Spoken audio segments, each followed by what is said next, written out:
동거할 수가 있잖아요.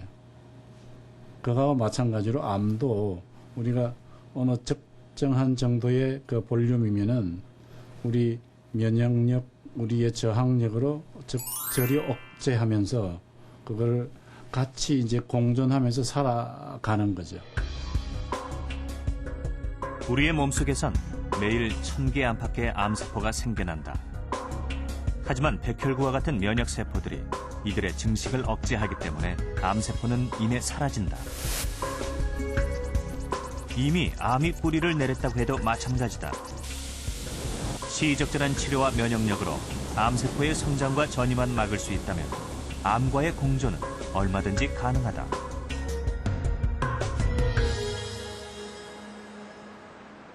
따라서 최근엔 암세포만 파괴하고 정상세포의 손상은 최소화하는 첨단 기술이 속속 등장하고 있다. 첨단 치료법의 하나로 손꼽히는 광역학 치료는 640나노미터 파장의 특수 레이저를 이용해 암세포만을 선택적으로 파괴한다.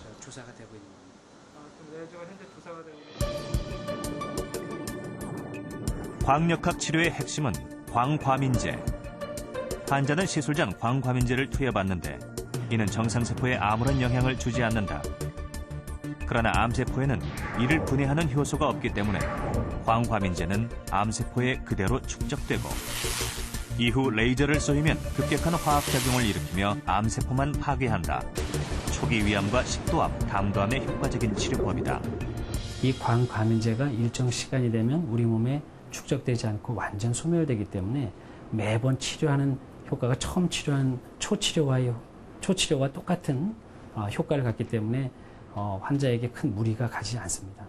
그리고 또 이 광과민제가 콩팥이나 간의 어떤 장기에 나쁜 영향을 주지 않기 때문에 반복 치료가 가능합니다.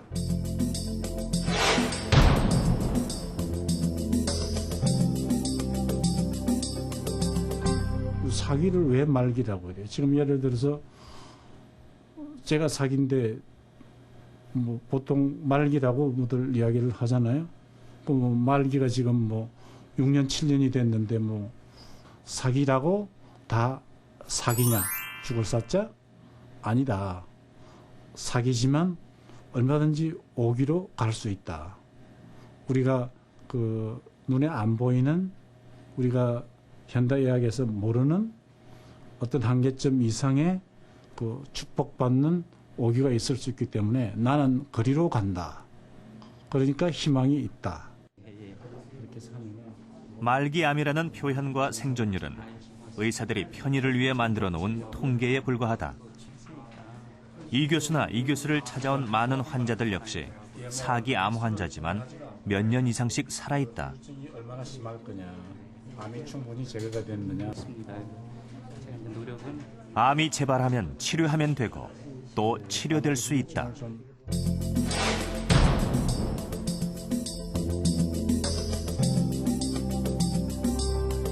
암 때문에 죽는 거는 뭐 그럴 수도 있겠지만 대개 그 암을 빨리 퍼지게 조장시키고 죽음으로 이르게 하는 거는 절망이라는 그 중간 매개체가 내 마음속에서 계속 모든 걸 포기하게 만들고 의지를 꺾게 만들고 희망을 없게 하는 그런 그 중간 산물이기 때문에 이 중간 산물이라는 절망감, 두려운 마음 요거를 없애자는 거죠. 암은 벗어나려고 발버둥치면 더욱 깊이 빠져드는 늪과 같다. 시시각각으로 달라지는 상황과 끝이 보이지 않는 막막함은 절망으로 이어진다. 하지만 절망 끝엔 죽음뿐이다. 어떠한 고통도 절망에 비할 수는 없다.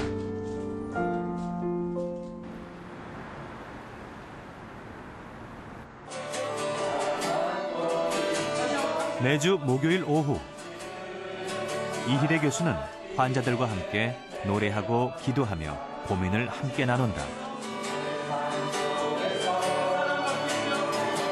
그들에게 전하는 이 교수의 가장 중요한 메시지. 그것은 나을 수 있다는 믿음과 의지다. 암 뭐 이런 것들이 얼마든지 컨트롤 될 수 있다.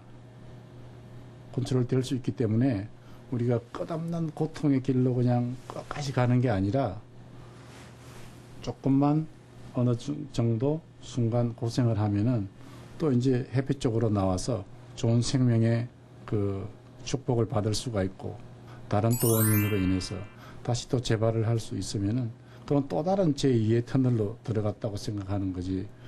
그게 뭐 깊고 끝이 없는 동굴이다 그렇게 생각하지 말라는 거죠. 예전 같았으면 3개월 혹은 6개월 이상 살기 힘들다고 했었던 4기암 환자들도 최근에는 몇 년씩 생존하는 경우가 많습니다. 발전에 발전을 거듭하고 있는 치료법들 덕분에 암 역시 고혈압이나 당뇨병과 같은 관리가 가능한 만성 질환으로 그 개념이 바뀌고 있는 것인데요. 나을 수 있다라는 믿음과 의지, 그리고 체력만 뒷받침된다면 그 누구든지 암과 공존할 수 있습니다. 하지만 머리가 빠지고 극심한 구토가 일어나는 항암 치료의 경우 환자들은 그 과정을 상상하기만 해도 진저리를 칩니다. 그리고 이 과정에서 많은 사람들이 의지와 체력을 상실하게 되는데요. 그런데 최근 이 같은 항암 치료의 부작용이 크게 줄어들었다는 사실 알고 계십니까? 지금부터 항암 치료 기간을 이겨내는 비법을 공개합니다.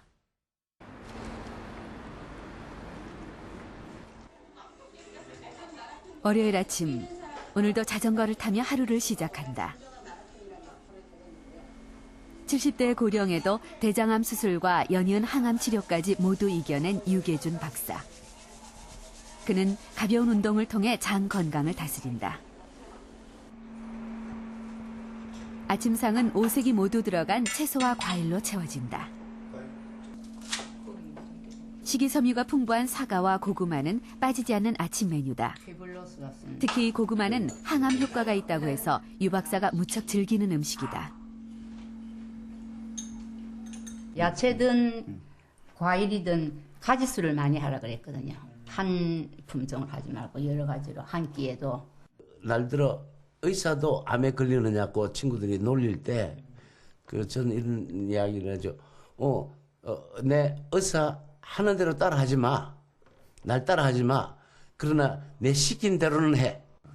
암을 진단받기 전까지 아침 식사를 거르는 날이 대부분이었다는 유계준 박사. 그는 72살의 나이에 대장암과 싸운 정신과 전문이다.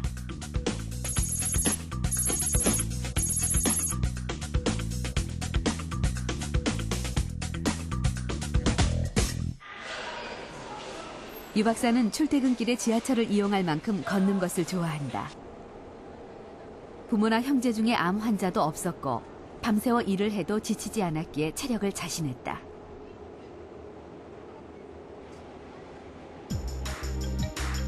하지만 대학 교수로 정년 퇴임하기 얼마 전 그에겐 정신병원 원장이라는 무거운 직책이 주어졌다. 수백 명의 직원을 이끌다 보니 매일 밤 부서별 회식이 이어졌고 그 자리엔 늘 술과 고기가 빠지지 않았다. 무려 8년 동안 매일 그렇게 하루가 지나갔다. 삼겹살이든 수육이든 이런 것들을 해서 소주하고 그렇게 많이 먹었습니다. 그러니까 8년 동안을 내가 가만히 생각하니까 제가 운동을 좋아하는데 운동량에 비해서 많이 먹었던 것 같아요. 암은 대장의 S결장과 직장의 경계 부위에서 발견됐다. 이미 주변에 림프절까지 전이된 대장암 3기였다.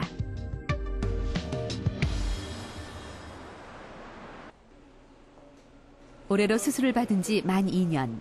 이 시기엔 대장암 환자들의 재발률이 매우 높다.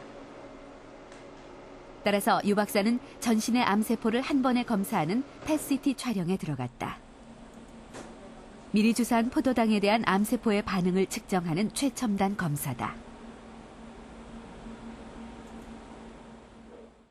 재발이 사실 대장암이 제일 잘 되는 게 이제 간이고 그다음 폐입니다. 근데 간, 폐가 우리가 주목하는 요 부분인데 여기가 다 깨끗하시고 전이가 없고 또 수술한 데도 가끔 재발할 수 있습니다. 그래서 복부내도 특별하게 재발된 소견이 없고 그래서 지금 무병 상태로 판단하고 있고